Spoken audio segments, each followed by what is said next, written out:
Welcome to The Shift, the podcast that empowers you to make a change in your life and chase your dreams with passion and purpose. If you are tired of feeling stuck in a life that doesn't fulfill you, if you have big dreams and ambitions but struggle to turn them into reality, if you want to break free from self-doubt and limited beliefs, join us every week to listen to inspiring stories from regular people just like you, actionable insights, and the motivation you need to make the shift towards your own dreams. And please don't forget to share, subscribe, and leave us a review to help spread the message and inspire others.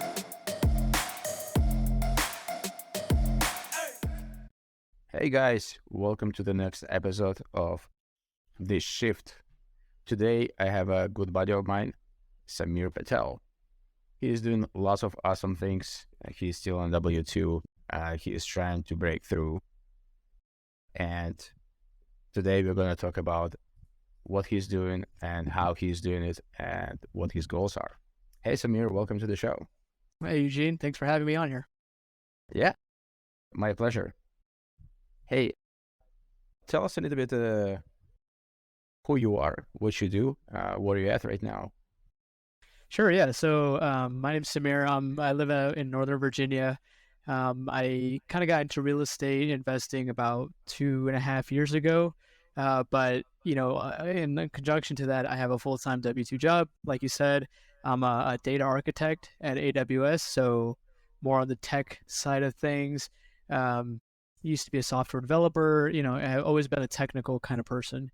So wanted to make my way into real estate and actively got involved, like I said, 2.5 years ago, but it's a journey, right? So I've been evolving, learning, and meeting awesome people like yourself. Awesome. How long have you been doing your W-2 job? So my W-2 job, I've been at AWS for 3 years, but I've been in the field for about 5. Okay. Total of 5 years. Yeah. And what made you decide to go to real estate? I remember graduating college and I started my first job and realizing like this couldn't be it, right? Like this couldn't be the way to get rich or wealthy or whatever, people really want. So I remember looking into like how to make money, how to really, build wealth or get rich. And, read through a few forums and a few things, and one book kept coming up, and, that was Rich Dad Poor Dad. Everyone recommended, hey, if you want to start somewhere, start there. Right. So I read that book and I still remember I was in DC at the time. I was on the metro, just reading, and everybody else is just doing their own thing. And, and I was like, I'm different. I'm not doing what everybody else is doing. And I think that the Rich Dad Poor Dad kind of helped solidify what I wanted and what I kind of broke free of that mindset of working for 40 years and then retiring. Right. So really started with stocks at first, and then decided it wasn't really for me. I didn't, have control of it. It wasn't my cup of tea, So everyone talked more about real estate, and I started educating myself and learning about, what that means, what it looks like to invest in real estate, and then how others are doing it, right? So that's kind of how I got through or my journey into real estate, at least. All right. So seems like everything started after you read Poor Dad, Rich Dad. Yes, definitely. Because our family doesn't have a background in investing. My parents were first generation here. They worked, blue collar labor jobs just to kind of, put food on the table, get me through college, that kind of thing. So they didn't, learn about investing. So it wasn't that it was passed down or anything of that sort, right? Cool, yeah. And it's it's definitely a mindset shift, right? From where you are right now to where you want to be. And that book sort of triggered your enthusiasm and your willingness to go and learn the real estate side of it.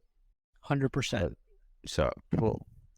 Let's go back a little bit in time. And what I'm wondering is, when did you realize that you actually wanted to make a shift?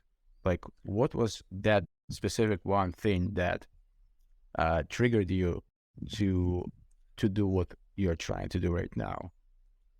Yeah, I think it was realizing, that I had gone to school, excelled, done well, and, got my first job and everything. And it was almost like a dissatisfaction, right? I'm like, I can't see myself doing this for 40 years, right? Like this isn't the path that I think I want to go down. And then being curious, right? I didn't know who to ask at the time, so I just turned to Google, right? I started to search and read and, just follow other people's journey and seeing what they were doing. And that consistent theme kept coming up of real estate, right? So the shift really happened at that point. It was after the first job, and I realized like it's great to have a great job. Don't get me wrong, I'm grateful, and the position I'm in, it's wonderful. It's I'm really appreciative, but I didn't want to continue doing that forever, right? So that's kind of the thing that pushed me to exploring a little bit more. Okay. So basically, you came to a realization that you're dissatisfied in your job right now, even though you have like big gratitude for what it gave you, but there is some sort of dissatisfaction somewhere inside, right? Yeah, exactly. It didn't seem like the formula that I didn't want to go down that path, at least, right? And it's noble. It's great for whoever wants to be on that path, but for me, I thought I wanted a different path. Cool. Yeah. I talk to a lot of people, and there's something inside that says, hey, there is more to life than what I'm doing right now. Did you feel like it was something similar in your case? 100%, right? Like I think that there's so many more things out there, and as soon as I started asking questions, I realized that, right? Like this can't be the only thing. People can't just like do this and that's all they do, right? So wanted to do more, explore beyond just what we're conditioned to do is just go to school, get a good job, just those basic things. So I wanted to go beyond that. Nice. Yeah.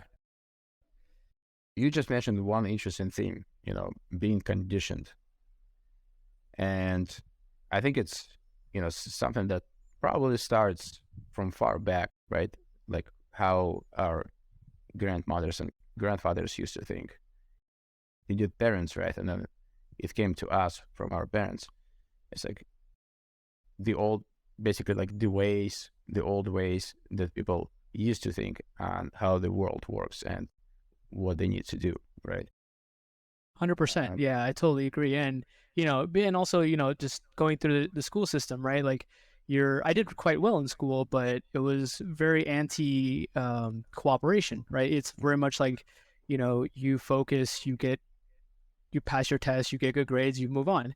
But if you try to work with others, you're all of a sudden cheating, right? But that's not how the real world works, right? Anytime you solve problems and things, you're working with people, you're working with teams to solve problems. You're not just memorizing and doing it yourself, right? Like that's very counterintuitive. So, yeah.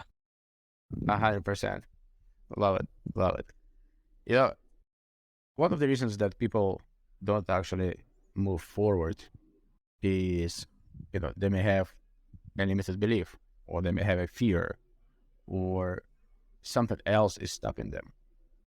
I'm curious, what was one of the limited beliefs that you had to conquer? Yeah, I think one of the big ones originally was just that only rich people invest, right? That common people shouldn't invest, or they need to maybe save up more before they invest. Those kind of limiting beliefs, that the barrier of entry, really, right? And so when that's to overcome that, right? It was educating myself and talking to other people, and then I'm still doing that, right? Like I'm still finding new ways to do things and be creative. But that limiting belief originally, right, is that investing is just for the rich or the wealthy. Which, I mean, the book really that broke me from that was, of course, Rich Dad Poor Dad, but The Millionaire Next Door. That one really, put it into perspective of who are the millionaires in the United States, and boiling down statistics, like I think 78% of millionaires are first generation millionaires. They weren't passed down with a huge inheritance or anything of that sort, right? So it's breaking those limiting beliefs that I had, that this isn't possible. Cool. Yeah. So it looks like by starting reading to different books about what millionaires are and how they invest, and by talking to different people that are just regular people like you and I, right? It seems like you broke that limited belief and stepped forward. Is that the correct assumption? 100%. Yeah. And, wasn't comfortable to go out and do that, right? And just break your limiting beliefs like that because Mm. they're there and they kind of hold you in a comfort zone. But as soon as you start learning and things, you kind of go naturally outside that comfort zone and it can be tough, right? Like at least mentally, right? Just facing that kind of limiting belief and breaking past it. So 100% and still learning. So Nice, nice. Do you recall any of the moments and how you felt during that one step from where you actually felt comfortable and then you suddenly start feeling uncomfortable? Do you recall how you felt in that moment? yeah, so I think it was the first deal, right? So for me, like I read and researched about real estate, how to invest and everything, and then really pulled the trigger about a year and a half later, right? After I kind of knew the basics. And I was pretty confident, right? I was like, okay, I know what I'm doing. I understand the numbers. I get it. And then doing the first deal, as soon as I wire transferred that money, then I got really uncomfortable, right? Seeing the bank balance, right? The next day, be like, wow, that really just, dropped. That dropped by a lot. So that really made me super uncomfortable. I'm like, wow, I just put a lot of money into this, and oh my gosh, what am I gonna do if I lose it all? And all these kind of thoughts, right? So it's theory versus practice, right? It's you can have all the confidence in the world in theory, and then when you do something, it could totally hit you like you hit a brick wall, right? Right. So what did you do after that? After you You, felt it, like what'd you do? I kind of just step back for a second, right? I'm like, okay, what happens if I lose it all? And I was in a position where even if I lost all that money, if the house burnt down and literally lost everything, and the insurance company didn't give me anything, I would be okay. I wouldn't be homeless, right? So that gave me some comfort and like, okay, look, even if I lose this all, I will be okay. It will be terrible and it'll be a horrible lesson, but I will survive, right? I think that helped me get through it. I think this is pretty powerful. Like telling to yourself that, you would be okay. Like no matter what happens, you would be okay. So I think that's pretty powerful. Yeah, I would lose a good chunk of change, but you know, I would not. I would be good in the long run. You know. That's amazing. You mentioned a few educational resources along the way in our chat right now that sort of helped you to take the first step. If you were to recommend at least one educational resource, like what would it be to all the people that are listening to us right now? At least one, and the one that kind of got me started was Bigger Pockets, right? Just being on Bigger Pockets, listening to their podcast, looking in the forums. I was never super, super active, but I started reading other people's things. I was consuming the content, right? And I think that's an awesome, awesome starting point for anybody looking to get into real estate or curious about the space. I think they have great, great content. Cool. Yeah. So Bigger Pockets, guys, write it down, biggerpockets.com. Great resource. Samir, curious, after you started consuming that content on biggerpockets.com, how long did it take you to take that first step? I would say about 8 to 9 months after I got on Bigger Pockets until I bought my first property. 8 to 9 months. Yeah. So, cool. So you consumed. You got yourself educated a little bit. You probably started feeling a little bit more comfortable. And then you took a swing at it. Right? 100%. Yeah. And I personally am like that. I like to know a little bit about it before I jump in. But that's a line there, right? Because you can consume content forever and never take action, right? So I think you should consume enough to make yourself feel comfortable, whatever your comfort level is, and then jump in. Cool. I think that's a great point. I think this actually goes pretty well with my next question. For people who want to take their first step, towards building their lives on their own terms, how would you suggest doing that? Like, what would be that first step that you could recommend? Yeah, I would say first thing is to define why you're doing it, right? That's the things that's going to propel you forward, right? Today it might be financial freedom or anything, but your bigger why, right? Like, what is your driving factor? Because when you hit roadblocks and days suck, and there will be days that suck, what's going to push you forward and what's going to keep you on track, right? I think that's, for me, that's my biggest thing to start off with is what is it and why do you want it? What is your why? What is your why? Exactly. And you don't have to share it with anybody, right? You can just have it for yourself and just keep thinking about it yourself. Are you able to share with us what your why is? Sure. Yeah. Well, one of my biggest whys is to help my parents retire, right? I think they're both sacrifice a lot and I want to provide them a comfortable and nice retirement. And then two is selfishly financial freedom for myself, and really then after that is to have time freedom to do things that I really want to do, which is education. Like I love educating. I love showcasing other people, like that kind of stuff. I would love to have more time to do that, even if it's not going to generate a huge ton of money, but just for the enjoyment of doing it. Amazing. I think giving back, is very important. And what you just mentioned, that hey, you want to help other people, you want to showcase other people, and tell their stories, and help other people by looking at those stories. I think that's amazing.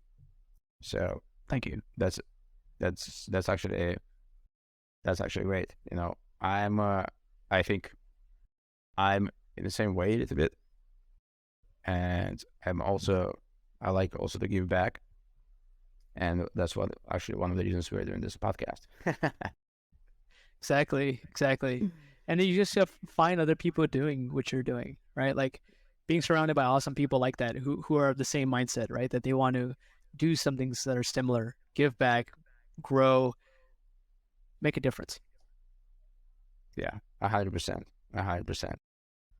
So share with us a little bit. What are you currently working on, and what is the biggest challenge you're facing? Sure. Yeah. So right now we're more focused on multifamily at the moment, moving towards apartment buildings and commercial properties. So we're working on a property, me and a partner in Ohio, and set to close on that here in the next week and a half. And then just thank you. Almost there. We should be good to go after this week. But besides that, really looking for more deals and partners. But I want to build long-term relationships, right? Like I'm not just in it for a deal or a transaction. It's more for me about building long-term things with people who have similar goals and are like-minded, right? So that's currently what I'm looking for. Awesome. Yeah. So anybody that is listening to us right now, if real estate is your passion and you want to get into the real estate, connect with Samir. What he just mentioned, that he wants to build long-term partnerships. He wants to connect with people. So if this is you and you are also looking for the same thing, I think I would recommend connecting with Samir. Thank you, Chad. Awesome. Hey, so what's next? What's next, my brother? What is the next biggest goal? What is the next big goal, and what is your next milestone that you would like to hit? Yeah, so for me, I want to be financially free by the end of next year. That is my goal right now. And then by 2030, I want to help 1,000 other people achieve financial freedom. So I'm on that pursuit right now. Wow. Personally, that's my big milestone, and that's what's driving me. So by 2030, that's the goal. Well, so I just heard two goals. Yep. One goal is to become financially free by the end of the next year, right? Mm-hmm. And then help 1,000 more people to be financially free by 2030. Right. Because I think one goal can be about yourself, but I think one goal should be about something other than yourself. Right. I love it. Something greater. Yeah. I love it, man. Well, that's fantastic. So guys, please connect with Samir. I think he's doing great things. If you want to become the next real estate millionaire, Samir can definitely help you become one of his 1,000 people that he wants to help. Hey, so we have a fun round at the end of each show. And I would like to ask you 5 or 6 questions. Think fast, maybe like 30 seconds max. Let's do it. All right. You ready? Yep. All right, cool. So let's go back for a second to elementary and middle school years. What did the younger version of Samir look like at that time? Yeah, for me, I was kind of a heavier version of myself. I had glasses, pretty studious, but also semi-athletic. I loved to play basketball. I was always, on the court, and that was my first, true passion and love. So that was me in middle school, elementary, high school. That's most of what I did. Wow, man, you look different, completely different. Thanks. What is your go-to Halloween costume? Go-to Halloween costume was probably Steve Urkel. Like I love, because I already had glasses, so it was, I was kind of nerdy, and so I would just, put on the tape or like the white paper and tape it. So that was my usual go-to. Nice. That's awesome. If you were to describe yourself with just one word, what would it be? I would say consistent. Consistent. Yeah.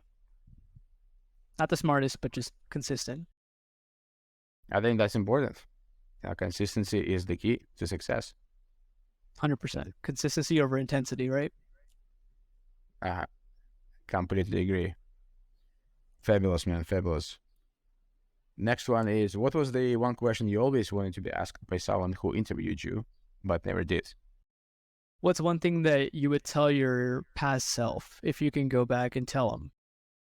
What would it be? The people that survive are the people that don't give up. You don't have to be the smartest. Just don't give up. Wow. That's very deep. That's very deep. Impressive. All right, so moving on. The next question I have for you is, if in 100 years science fails to save us, and all that is left is a book about your life, what would the title be, and what would the blurb tell us about Samir Patel? That's a good question. All right. I would say The Indian Go-Giver. Indian Go-Giver? Yeah, I like that. Being a go-giver, I think if anybody that hasn't read that book, The Go-Giver is an amazing book and series. So a little plug there for that. But just the Indian Go-Giver, just trying to give more than I take. And I've never read that book, Go-Giver, but I think I'm going to start reading after our podcast. Love it. Yeah. Indian Go-Giver. Yeah. I'll remember that. All right. And the last one. If you could have a billboard with anything on it, what would it be and why? If I can have a billboard for any topic, for anything. Anything. And why? Man, that's a good question. I think I would have a face. I almost want to say my face and then my number, right? For anybody that wants to reach out and connect. I want to say I'd put something real estate related. And for people who have deals, want a partner, and have capital, reach out. Something of that sort. Awesome. That's actually a good segue to our next section of the show, is where I would like to ask you, like, if people want to connect with you, how could they do it? Of course, the billboard. Besides looking at the billboard. So I'm pretty active on Facebook and Instagram. I can provide my link to my Facebook profile. Instagram is samir.rei. So those are the best ways to usually get a hold of me. If you want to email, you could email info@i2investors.com. That is my email that I manage. So either one of those three. Awesome. So we're going to put those in the show notes for everyone who wants to connect with you, if you don't mind. And I think it would be a good place for people to read about the show and connect with you through those different means that you want them to connect to connect with. Awesome. Yeah, man. Hey, I think I had fun. I had fun today learning about you. I had fun today learning about what you're doing. I think you're going to be super successful. I'm wishing you 100% luck in everything that you do and 100% success.